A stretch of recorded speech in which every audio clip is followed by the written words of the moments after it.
नमस्कार। जियोपॉलिटिकल तमाशा के नए एपिसोड में आप सभी का स्वागत है। उम्मीद करता हूँ आप सब लोग अच्छे होंगे। आज हम इसराइल और ईरान के बीच जो जून के अंदर 12 दिन की वॉर हुई उसके बारे में डिस्कस करेंगे और ये समझने की कोशिश करेंगे कि ये जो जियोपॉलिटिकल राइवलरी थी ईरान और इसराइल के बीच में ये क्यों इतनी बड़ी हो गई और क्या इसका इम्पैक्ट हुआ इस वॉर का, और अभी क्या सिचुएशन है मिडिल ईस्ट में इन दोनों कंट्रीज़ के बीच में वॉर होने के बाद।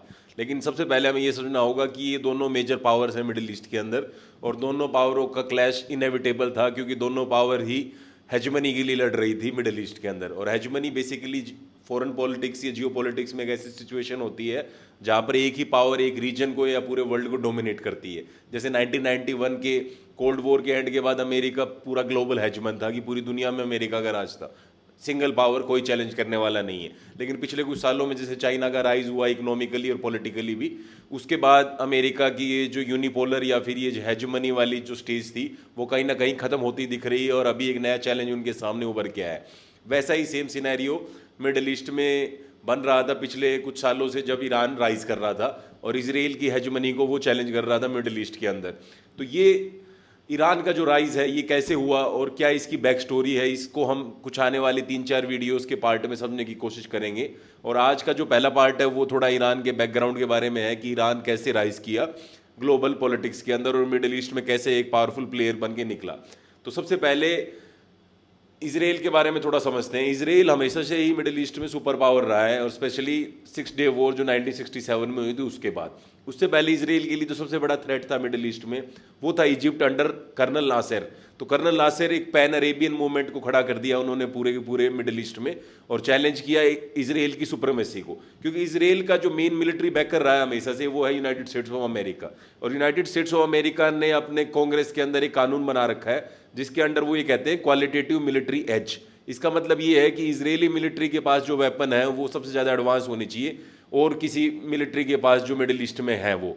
जैसे अमेरिका जॉर्डन को भी वेपन देता है, अमेरिका इजिप्ट का भी क्लोज पार्टनर है, सऊदी कतार जैसे कंट्रीज भी अमेरिका की सिक्योरिटी के ऊपर डिपेंडेंट रहे हमेशा से। लेकिन अमेरिका अपनी जो सबसे एडवांस टेक्नोलॉजी है जैसे आज के दिन मॉडर्न में F-35 फाइटर जेट्स है या कुछ और चीज़ें हैं, मिसाइल डिफेंस सिस्टम है, वो हमेशा इसराइल को ही देता है, बाकी कंट्रीज़ को इतना जल्दी नहीं देता है क्योंकि उनका ये मानना है कि इसराइल को हमेशा ही क्वालिटेटिव मिलिट्री एज होना चाहिए उसका और मिलिट्रियों के कंपेरेटिव मिडिल ईस्टर्न रीजन के अंदर।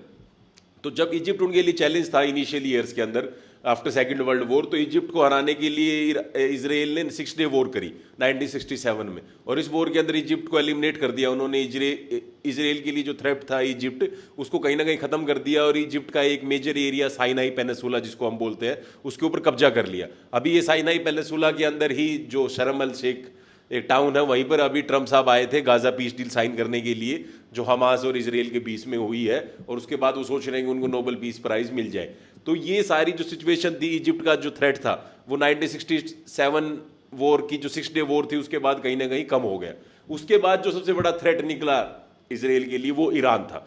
अब ईरान पहले क्यों थ्रेट नहीं था और बाद में कैसे उभर आई, ये थोड़ा आज हम इस पहले पार्ट में अपनी वीडियो के समझने की कोशिश करेंगे। तो 1979 में ईरान के अंदर एक रेवोल्यूशन हुई। उस रेवोल्यूशन के बाद क्या था, वहां पर जो किंग था उनको शाह बोलते हैं वहां पर, तो शाह को हटा दिया। अब शाह एक पपेट स्टेट था अमेरिकन का और ब्रिटिश का और वो कभी भी इसराइल के लिए थ्रेट नहीं था क्योंकि इसराइल भी एक तरह की प्रॉक्सी है अमेरिका की मिडिल ईस्ट के अंदर। तो उन्होंने अच्छे रिलेशन बना के रखे शाह की ईरान ने इसराइल के साथ और इसराइल और वो दोनों पार्टनर थे कर्नल नासिर के इजिप्ट को काउंटर करने के लिए। इसी को ही इजरायली फॉरेन पॉलिसी में पेरिफेरी डॉक्ट्रिन बोलते हैं। तो पेरिफेरी डॉक्ट्रिन बेसिकली एक डॉक्ट्रिन है जिसके अंडर ये है कि जो भी हमारे नेबर्स हैं वो हमारे लिए थ्रेट है, चाहे वो जॉर्डन हो, चाहे वो इजिप्ट हो, चाहे वो सीरिया हो, चाहे वो लेबनान हो, ये इसराइल के इमीडिएट नेबर्स हैं। तो इनको काउंटर करने के लिए इनिशियल ईयर्स में इसराइल के फाउंडेशन के बाद उन्होंने जो पेरिफेरी के ऊपर स्टेट्स है अरब कंट्रीज की जो पेरिफेरी में जैसे ईरान है, टर्की है या इथोपिया है, इन कंट्रीज को क्लोज पार्टनर बनाया इसराइल और उसकी इंटेलिजेंस सर्विस मोसाद ने। इसी को पेरिफेरी डॉक्ट्रिन बोलते थे और शाह उस पेरिफेरी डॉक्ट्रिन के अंदर एक मेजर प्लेयर थे क्योंकि ईरान शिया कंट्री है और अरब कंट्रीज के साथ मेल नहीं खाता क्योंकि उसका कल्चर हमेशा से ही अरब कंट्रीज से अलग रहा है, वो पर्शियन लोग हैं। तो ईरान हमेशा से ही इसराइल का अच्छा पार्टनर था जब तक शाह पावर में रहे। लेकिन 1979 में शाह को पावर से हटा दिया वहाँ एक लोग पीपल लेड मूवमेंट ने और वहाँ रेवोल्यूशन हो गई कंट्री के अंदर और उस रेवोल्यूशन के बाद शाह को कंट्री छोड़ के जाना पड़ा। उसके बाद जो ग्रुप पावर में आया उसको बोलते हैं अयतोला खोमेनी का ग्रुप। अब अयतोला खोमेनी का जो ग्रुप था वो बड़ा ही स्ट्रिक्ट ग्रुप था और उन्होंने इस्लाम के जितने भी रूल्स हैं उन सारों को अप्लाई कर दिया ईरान के अंदर। जो स्ट्रिक्ट इंटरप्रिटेशन की उन्होंने इस्लाम की, जैसे वुमन को बुर्का पहन के रहना है, वो खुले बाल नहीं होने चाहिए उनके, या फिर एजुकेशन के अंदर ईरान ने इस्लामिक वैल्यूज़ को ज़्यादा प्रमोट करना स्टार्ट कर दिया। जबकि शाह के रिजीम के टाइम पे वेस्टर्न वैल्यूज़ को ज़्यादा प्रमोट किया जाता था ईरानियन सोसाइटी के अंदर। तो आयतुल्ला खुमैनी के आने के बाद कंप्लीट सिनेरियो चेंज हो गया ईरान के अंदर का, और ईरान अब मेजर थ्रेट बनने लग गया इजराइल के लिए। और सबसे पहले ईरान थ्रेट बना अमेरिकन के लिए, क्योंकि अमेरिकन को ये लगा कि उन्होंने शाह को हटा दिया तो हमारा एक पपेट था जो ईरान के अंदर चला गया। और ईरान के पास क्योंकि नेचुरल रिसोर्सेज बहुत ज़्यादा हैं, और उस टाइम पे 70s 80s और 90s के डेकेड में पूरी दुनिया में लड़ाई ही ऑयल को कंट्रोल करने की चली हुई थी, चाहे वो सोवियत यूनियन का इन्वेजन अफगानिस्तान के ऊपर 1979 में, या फिर अमेरिका की प्रॉक्सीज हो इसराइल या फिर ईरान अंडर शाह। ये सारी की सारी इसलिए बना रखी थी ताकि जो ऑयल के ऊपर कंट्रोल है वो अमेरिकन और ब्रिटिश इंपीरियलिस्ट का हमेशा ही कंट्रोल बना रहे। तो शाह के जाने के बाद कहीं ना कहीं अमेरिकन फॉरेन पॉलिसी एस्टैब्लिशमेंट में ये हो गया कि अगर शाह चले गए तो हमारे जो ऑयल इंटरेस्ट है मिडिल ईस्ट के अंदर वो कहीं ना कहीं खतरे में पड़ जाएंगे। तो उन्होंने अब शाह को हटाने का एक प्लान बनाया। अब प्लान ये था कि ईरान का इमीडिएट नेबर है इराक। अब इराक में उस टाइम पे सद्दाम हुसैन रूल कर रहे थे, और सद्दाम हुसैन क्योंकि सुन्नी है और इराक एक शिया कंट्री, ईरान एक शिया कंट्री है, तो उनको लगा कि ईरान और इराक की लड़ाई करा दी जाए। और सद्दाम हुसैन की हमेशा से एस्पिरेशन थी ग्लोबल पावर बनाने की इराक को, और स्पेशली रीजनल डिप्लोमेसी में अपने आप को सबसे स्ट्रॉन्ग प्लेयर बनाने की, क्योंकि सऊदी कंट्री हो या फिर ईरान के शाह हो या फिर इजरायली हो, इतनी ज़्यादा बनती नहीं थी सद्दाम हुसैन की उनके साथ। तो सद्दाम हुसैन हमेशा ही अपने आप को एक रीजनल हेजमन पोर्ट्रे करते थे ग्लोबल पॉलिटिक्स के अंदर, और वो बनना चाहते थे। तो उनको लगा कि ईरान के अंदर जो इंस्टेबिलिटी आई है शाह के जाने के बाद और आयतुल्ला खुमैनी के आने के बाद, ये उनके पास एक अच्छा मौका है ईरान के ऊपर कब्जा करने का। तो उन्होंने ईरान के अगेंस्ट वॉर स्टार्ट कर दी। इसको ही हम ईरान इराक वॉर बोलते हैं, जो 1980 से लेकर 1988 के बीच में चली।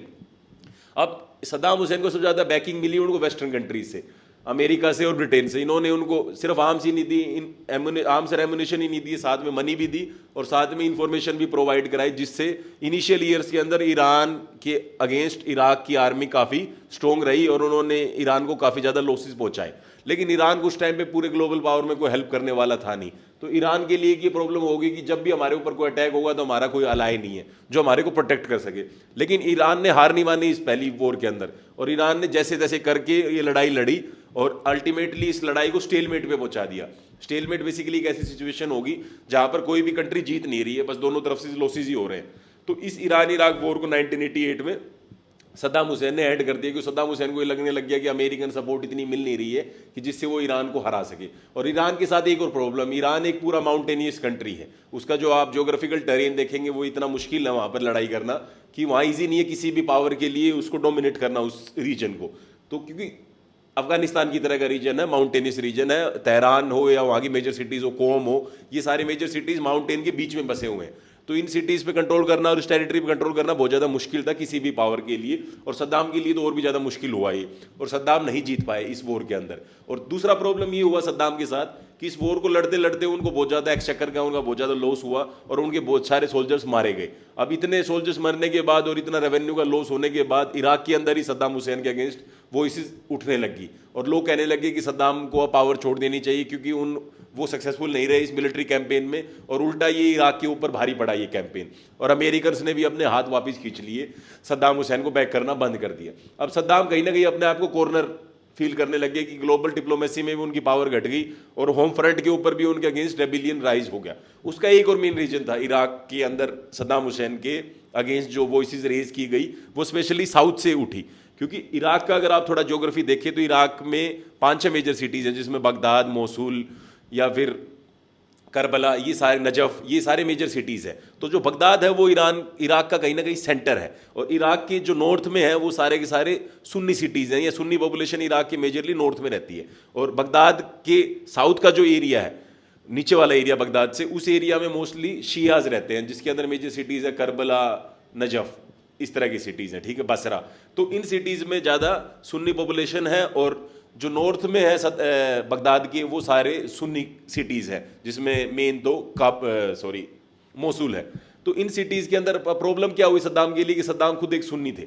सद्दाम के हमेशा इनिशियल ईयर्स में पॉलिटिक्स वो बाथ पार्टी से आए थे, और बाथ पार्टी सेकुलर पार्टी थी, सेकंड वर्ल्ड वॉर के बाद रेज हुई थी मिडिल ईस्ट के अंदर, और 2 कंट्रीज में इस पार्टी के रूलर थे, एक तो है सीरिया और दूसरा है इराक इराक में सद्दाम हुसैन जी आए और सीरिया में असाद फैमिली आई। ये दोनों बाथ पार्टी से जुड़े हुए थे और बाथ पार्टी की आइडियोलॉजी सेकुलर आइडियोलॉजी थी, क्योंकि बाथ पार्टी के जो फाउंडर थे उसमें क्रिश्चियन बंदा भी था।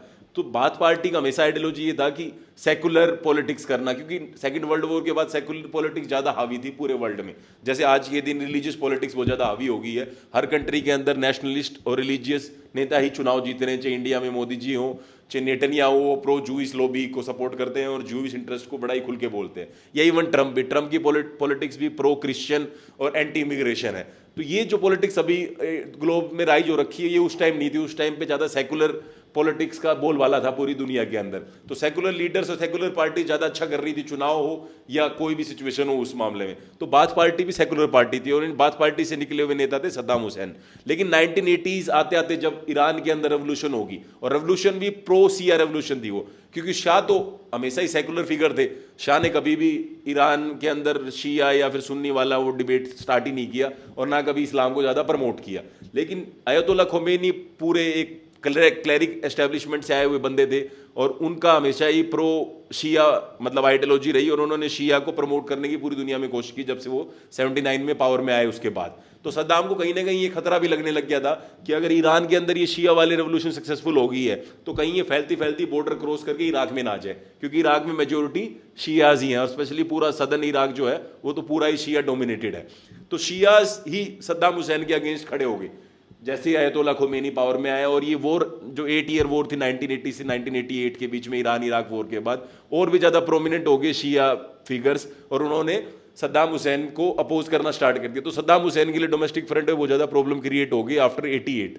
इसलिए सद्दाम हुसैन ने 1990 में कुवैत को इन्वेट कर दिया। अब कुवैत को इन्वेट करने के पीछे जो रीज़न ये था कि कुवैत के पास भी बहुत ज़्यादा ऑयल है, तो अगर इराक और कुवैत दो कंट्रीज एक कंट्री बन जाए और सद्दाम हुसैन के रूल के अंडर आ जाए तो सद्दाम के पास 50% अप्रोक्सीमेटली ग्लोबल ऑयल उस टाइम जो प्रोडक्शन हो रही थी वो सद्दाम के हैंड में आ जाएगी। और सद्दाम को ये लगा उसके बाद वो ग्लोबल पावर्स के साथ नेगोशिएट कर पाएंगे और उनका एक अपर हैंड रहेगा जब भी हम नेगोशिएटिंग टेबल पे बैठेंगे किसी भी पावर के साथ। लेकिन अमेरिका को ये थ्रेट लगा, क्योंकि अमेरिका को ये लगा कि अब कुवैत के बाद कहीं वो सऊदी और कतार जैसी कंट्रीज पे भी कंट्रोल ना कर ले, जो कि बहुत ज़्यादा ऑयल रिच कंट्रीज हैं इराक और कुवैत की तरह। तो इसलिए अमेरिकन ने सऊदी के अंदर अपनी फोर्स भेज के सद्दाम हुसैन को कुवैत से बाहर फेंकवा दिया और सद्दाम हुसैन की फोर्सेस को कुवैत छोड़ के जाना पड़ा। उसके बाद सद्दाम हुसैन वीक होते चले गए इराकी पॉलिटिक्स के अंदर, क्योंकि उनका कुवैत वाला भी जो एक गैम्बल था वो फेलियर हो गया। उसके बाद उन्होंने न्यूक्लियर वेपन को भी अपने प्रोग्राम को रिवाइव करने की कोशिश की, जो उनका पहले फेल हो गया था इजराइल स्ट्राइक के बाद, लेकिन वो न्यूक्लियर वेपन भी नहीं बना पाए। अब आ गया 9/11। अब 9/11 होने के बाद क्या हुआ कि ग्लोबल लेवल पे एक वॉर स्टार्ट कर दी जिसको हम वॉर ऑन टेरर बोलते हैं अमेरिका ने। तो अमेरिका ने वॉर ऑन टेरर के अंडर सबसे पहले अफगानिस्तान को इन्वेड किया, क्योंकि अफगानिस्तान में अलकायदा और तालिबान लीडरशिप टिकी हुई थी। उनको ये लग रहा था यहीं से अटैक प्लान किया गया है तो इनको सबसे पहले हटाने की जरूरत है। दूसरा, बुश फैमिली और प्रेसिडेंट बुश ये चाहते थे कि सद्दाम हुसैन को भी किसी तरह पावर से हटाया जाए, कि उनकी फैमिली के रिश्ते सद्दाम हुसैन के साथ कुवैत वॉर के टाइम से ही खराब थे।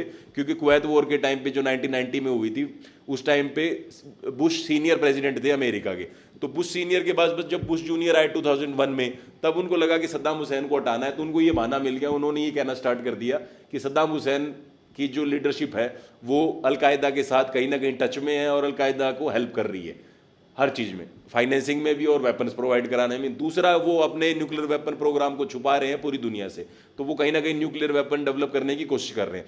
इस प्रीटेक्स्ट पे उन्होंने 2003 में इराक को इन्वेड कर दिया और इराक की इन्वेजन के बाद सद्दाम हुसैन को पावर से जाना पड़ा। यही सबसे पहली मोमेंट थी जब ईरान को एक स्पेस मिला इराकी पॉलिटिक्स के अंदर, और ईरान ने इराक को अपनी प्रॉक्सी बनाने की स्टार्ट की। तो 2003 में जैसे सद्दाम हटे तो ईरान के अंदर जो भी शिया रेबल लीडर्स रह रहे थे इराक से भाग के सद्दाम हुसैन से अपने आप को बचा के, वो सारे सारे वापस इराक के अंदर चले गए। और अब उन्होंने ईरान के डायरेक्शंस के ऊपर वहाँ पर इंस्टेबिलिटी क्रिएट करना स्टार्ट किया। तो उनका सबसे पहला टारगेट ये था कि अमेरिकन यहाँ स्टेबल ना हो पाए, अमेरिकन यहाँ पर डेमोक्रेसी को प्लांट ना कर पाए। क्योंकि अगर अमेरिकन फोर्सेज यहाँ स्टेबल हो जाएंगे और एक लीडर को चुन लेंगे, एक ऑर्डर क्रिएट कर देंगे इराकी सोसाइटी के अंदर, तो कभी भी ईरान अपनी इन्फ्लुएंस को बढ़ा नहीं पाएगा इराकी सोसाइटी के अंदर। तो ईरान ने अपने ग्रुप्स को वहाँ भेजकर सिविल वॉर स्टार्ट करा दी और वहाँ पर बहुत सारे फैक्शंस को क्रिएट कर दिया, जिन्होंने सबसे पहले टारगेट करना स्टार्ट किया सुन्नीस को ही, क्योंकि सुन्नीस को मारेंगे तभी तो सेक्टेरियन वॉर स्टार्ट होगी कंट्री के अंदर, और कंट्री को हम डिवाइड कर पाएंगे दो पार्ट्स में, शिया और सुन्नीस के बीच में।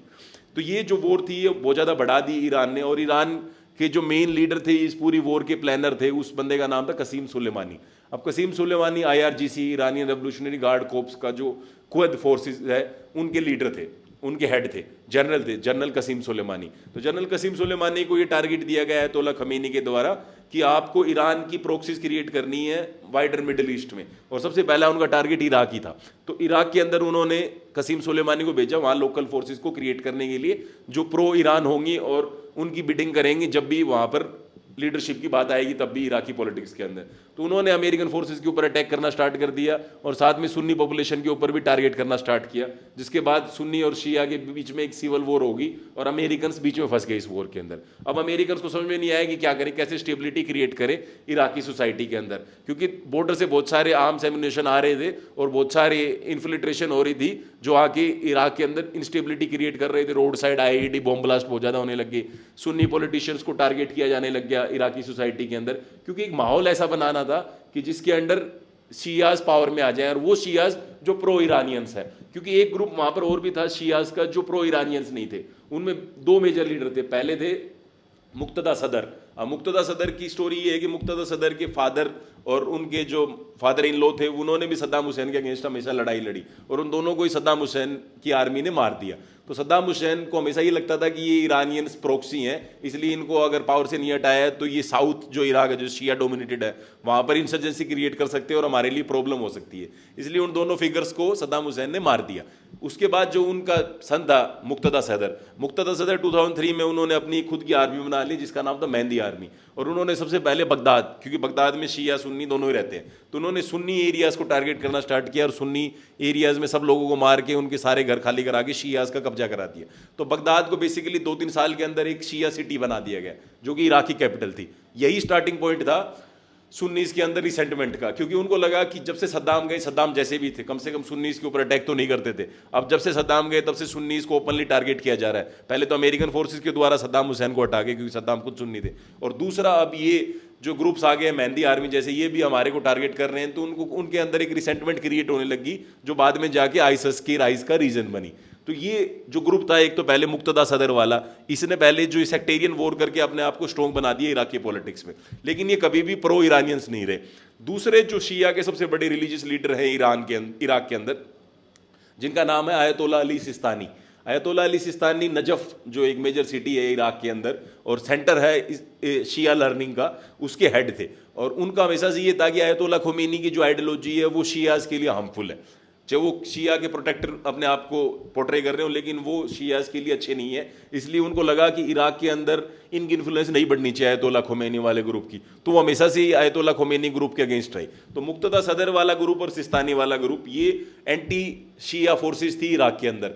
बाकी जितने ग्रुप्स थे, मोस्टली मेजर ग्रुप्स जो थे वो प्रो ईरानियंस ग्रुप थे। उन्हीं ग्रुप्स में ही एक प्राइम मिनिस्टर बना इराक का जाके 2006 में, जिसका नाम था नूर अल मलिकी। अब नूर अल मलिकी भी सद्दाम हुसैन से लड़ते हुए इराक छोड़ के ईरान भाग गए थे 1979 रेवोल्यूशन के बाद, और वो वहीं पर ही रहे 2003 तक। 2003 आने के बाद वो वापस आ गए इराक के अंदर, और 2006 में अमेरिकन फोर्सेज ने उनको वहाँ पर प्राइम मिनिस्टर बना दिया इराक के अंदर। इराक में जब से वो प्राइम मिनिस्टर बने और जब तक हटे 2014 तक, उन्होंने प्रो शिया और एंटी सुन्नी पॉलिटिक्स को ही प्रमोट किया। उन्होंने बहुत सारे सुन्नी लीडर्स को मरवा दिया, साथ में सुन्नी एरियाज को बहुत ज़्यादा टारगेट किया, वहाँ मिलिट्री भेजकर, वहाँ पुलिस को भेजकर वहाँ क्रैकडाउन किया बेसिकली, और वहाँ फ्रीडम ऑफ स्पीच को खत्म कर दिया इराकी सोसाइटी के अंदर। अमेरिकन्स का ये था कि हम डेमोक्रेसी को प्लांट करेंगे इराक के अंदर और freedom of speech and expression लाएंगे और सद्दाम हुसैन जैसे क्रूअल डिक्टेटर को हटाएंगे। लेकिन सद्दाम हुसैन को हटा के जिनको उन्होंने बिठाया, नूर अल मलिकी टाइप के लोगों को, उन्होंने इराकी सोसाइटी को सद्दाम हुसैन से भी ज़्यादा हार्म किया, इस सेंस में कि उन्होंने सोसाइटी को दो फाड़ कर दिया। शिया सुन्नी के बीच में गल्फ इतनी ज़्यादा बढ़ा दी कि वो कभी फिर से भर नहीं पाई।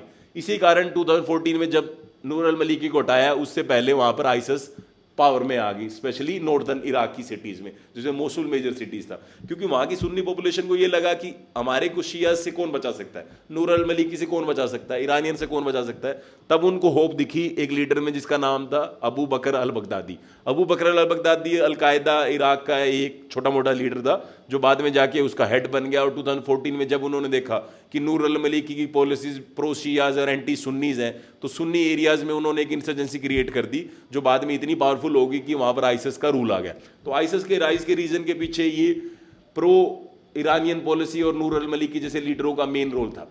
तो जिन्होंने ये पॉलिसीज अडॉप्ट की, इसलिए आईसिस का राइज हुआ। उसके बाद आईसिस को हराने के लिए अयतोल्ला अली सिस्तानी, जो एंटी ईरानियन शिया लीडर थे इराक के अंदर, उन्होंने सारी फोर्सेस को इकट्ठा होने के लिए कहा, जितने भी ग्रुप्स थे यहाँ पर, चाहे वो ईरानियंस के फेवर वाले ग्रुप हो, एंटी ईरानियंस हो, कि सारों को मिलकर सबसे पहले आईसिस को हटाना है। क्योंकि अगर आईसिस नहीं हटा तो वो बगदाद और बगदाद के बाद नजफ जैसी सिटीज़ पर भी कब्जा कर लेगा, क्योंकि वो बहुत रैपिडली राइज हो रहे थे 2014 के बाद। तो उनके जो एडवांस था उसको रोकने के लिए सारे ग्रुप्स इकट्ठे हो गए और इन्होंने आईसिस को तो भगा दिया 2017-18 आते आते।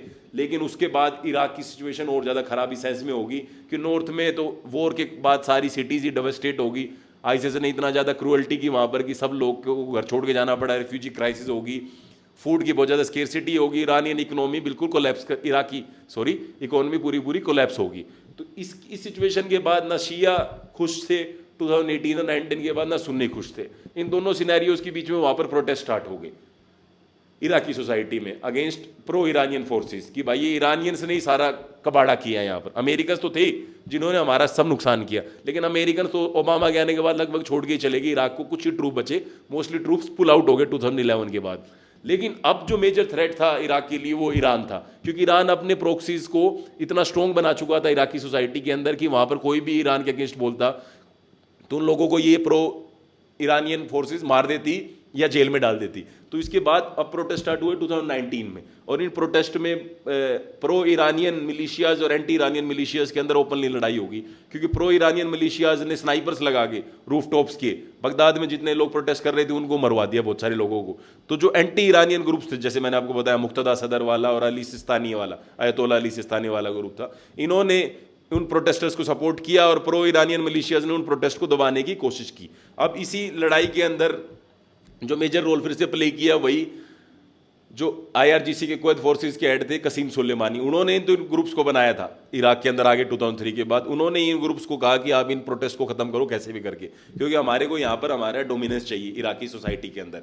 तो जो मेजर ग्रुप्स थे जो प्रो ईरानियन मिलिशिया थे, चाहे वो कितब हजबुल्ला हो एक ग्रुप था या फिर बदर ब्रिगेड हो जिनके हेड अबू मुहंदिस भी थे, अब इन सारे लोगों ने मिलकर इन प्रो इराकी प्रोटेस्टर्स को कुचल दिया और प्रोटेस्ट को खत्म कर दिया। तो आज के दिन सिचुएशन एक ऐसी बना दी 2021 आते आते कि इराक के अंदर कोई भी ग्रुप जो ईरान के अगेंस्ट आवाज उठा रहा था उनको मरवा दिया जाता था, कोई उनके अगेंस्ट बोल नहीं पाता था। और सुन्नी पॉलिटिक्स बिल्कुल खत्म हो गई थी सद्दाम हुसैन के जाने के बाद, क्योंकि सुन्नी जो उभरने की कोशिश भी की जिन लीडर्स ने आईएसआईएस के अंडर या फिर वो, उनको भी कुचल दिया गया। तो इराक के अंदर बेसिकली सोसाइटी का दो फाड़ हो गया शिया और सुन्नीस के बीच में, अनएम्प्लॉयमेंट बहुत ज़्यादा बढ़ गई, सिचुएशन इतनी डिटेरिएट हो गई कि प्रोटेस्टर्स स्ट्रीट्स में आ गए अगेंस्ट प्रो ईरानियन मिलिशियाज, लेकिन प्रो ईरानियन मिलिशियाज ने रूफ टॉप पे स्नाइपर्स लगवा के इन प्रोटेस्टर्स को भी मरवा दिया। तो मतलब प्रोटेस्ट करने की कोई जगह नहीं बची और ईरान का इतना ज़्यादा ग्रिप हो गया इराकी सोसाइटी के ऊपर कि इस ग्रुप को अब कोई तोड़ नहीं पाया। और इसको तोड़ने की कोशिश करने वाले मुक्तदा सदर और अयतोल्ला सिस्तानी भी साइलेंट हो गए, क्योंकि इनके पास भी आपको ज़्यादा ऑप्शन बचा नहीं। ये स्ट्रॉन्ग थे, आज भी स्ट्रॉन्ग है इराकी पॉलिटिक्स के अंदर, लेकिन ईरानियन फोर्सेज और भी ज़्यादा स्ट्रॉन्ग हो गई यहाँ पर, स्पेशली आईएसआईएस की लड़ाई के बाद। और अमेरिकन का पुल आउट होना 2011 के बाद अमेरिका का इंटरेस्ट खत्म हो गया इराक से। तो ऐसे करके उन्होंने ईरानियंस ने इराक के अंदर एक अपना स्ट्रॉन्ग प्रॉक्सी नेटवर्क क्रिएट किया। इसी को हम एक्सिस ऑफ रेजिस्टेंस बोलते हैं। अब एक्सिस ऑफ रेजिस्टेंस उनका एक थ्योरी है ईरानियन पॉलिटिक्स के अंदर। वो थ्योरी स्टार्ट हुई 1980s में, जब सद्दाम हुसैन ने उनके अगेंस्ट केमिकल वेपन्स यूज़ किए और दुनिया में किसी पावर ने ईरान का सपोर्ट नहीं किया, क्योंकि ईरान जब नया नया एक इंडिपेंडेंस गेन किया था शाह के अगेंस्ट 1979 रेवोल्यूशन के बाद, तो ईरानियंस को स्टेबल होने का मौका देने से पहले ही सद्दाम हुसैन ने उनके ऊपर बॉम्बार्डमेंट और केमिकल बम फेंकने स्टार्ट कर दिए। अब इस मुश्किल वॉर में ईरान को एक लेसन लर्न हुआ जो उन्होंने बाद में पूरे मिडिल ईस्ट में इंप्लीमेंट किया। वो लेसन ये था कि आपको कोई बचाने नहीं आएगा जब आपके ऊपर बात आएगी, तो आपको ऐसे प्रॉक्सी नेटवर्क्स क्रिएट करने पड़ेंगे मिडिल ईस्ट में जो आपके लिए लड़े और आपके घर तक उस लड़ाई को ना आने थे। तो उन्होंने शुरुआत की वो लेबनान में हिजबुल्लाह बना के 80s में, उसके बाद असाद के सीरिया को सिविल वॉर के बाद सपोर्ट करके 2011 में जो सिविल वॉर स्टार्ट हुई सीरिया में, या फिर इराक के अंदर जब सद्दाम हुसैन को हटाया गया तो प्रो ईरानियन प्रॉक्सी मिलिशियाज को बना के इराकी सोसाइटी में, या फिर यमन में हुतीज को खड़ा करके। तो ये सारे जो प्रॉक्सी नेटवर्क है इनको ही एक्सिस ऑफ रेजिस्टेंस बोलते हैं ईरानी पॉलिटिक्स के अंदर। और इनका मेन रीजन यही था कि घर पे बात ना आए ईरान की। जो 12 डे वॉर हुई इसी साल जून के अंदर ईरान और इसराइल के बीच में, वो ईरान के घर पे बात आ गई। ईरान के खुद की डोमेस्टिक फ्रंट पे अटैक हुए और उनके बहुत सारे सीनियर मिलिट्री और इंटेलिजेंस और न्यूक्लियर साइंटिस्ट मारे गए। तो ये ईरान हमेशा चाहता था कि ऐसा ना हो, तो उन्होंने इसके लिए इराक के अंदर पूरी इंस्टेबिलिटी क्रिएट कर दी सद्दाम के जाने के बाद। और अमेरिकन की जो सबसे बड़ी फोली वो यही थी कि सद्दाम हुसैन को हटाना, क्योंकि अगर वो सद्दाम को नहीं हटाते तो ईरानियंस कभी भी इतने स्ट्रॉन्ग नहीं होते इराकी सोसाइटी में। हाँ, ये हम मानते हैं कि सद्दाम हुसैन कोई अच्छा लीडर नहीं थे, सद्दाम ने भी अपनी पॉपुलेशन के अगेंस्ट बहुत सारी क्रूअल्टीज़ की, बहुत सारे इनोसेंट सियास को मारा, लेकिन सद्दाम हुसैन फिर भी एक ऐसे फिगर थे जो कंट्री को यूनाइट रख सकते थे, इराकी सोसाइटी को यूनाइट रख सकते थे, क्योंकि ईरानियंस पॉलिसी हमेशा ही सुन्नीस के अगेंस्ट रही, और सुन्नीस भी वहाँ पर एक मेजर पार्ट है इराकी पॉलिटिक्स के अंदर, स्पेशली नॉर्दर्न इराक में। तो वो उनकी जो पॉलिसीज थी, उसके बाद इराक डिस्टेबलाइज हो गया और अभी तक डिस्टेबलाइज है। अब अगले पार्ट में जो हम बनाएंगे उसमें हम आपको समझाएंगे कि यही ईरानियन पॉलिसीज लेबनान, सीरिया और यमन में कैसे काम की, और बाद में ये सारे ग्रुप्स क्यों फेल हो गए गाजा वॉर के बाद जो 2023 में हुई, और फाइनली 12 डे वॉर में ईरान के घर पे बात कैसे आ गई वापिस। क्योंकि ईरान का तो हमेशा से ही आइडिया ये है ईरान इराक वॉर के बाद 1988 के बाद कि हमारे को एक्सिस ऑफ रेजिस्टेंस इतना स्ट्रॉन्ग बनाना है, ये जो एक्सिस है कि हमारे ऊपर कभी घर पे बात ना आए और हमारे प्रोक्सी नेटवर्क हमेशा स्ट्रॉन्ग रहे।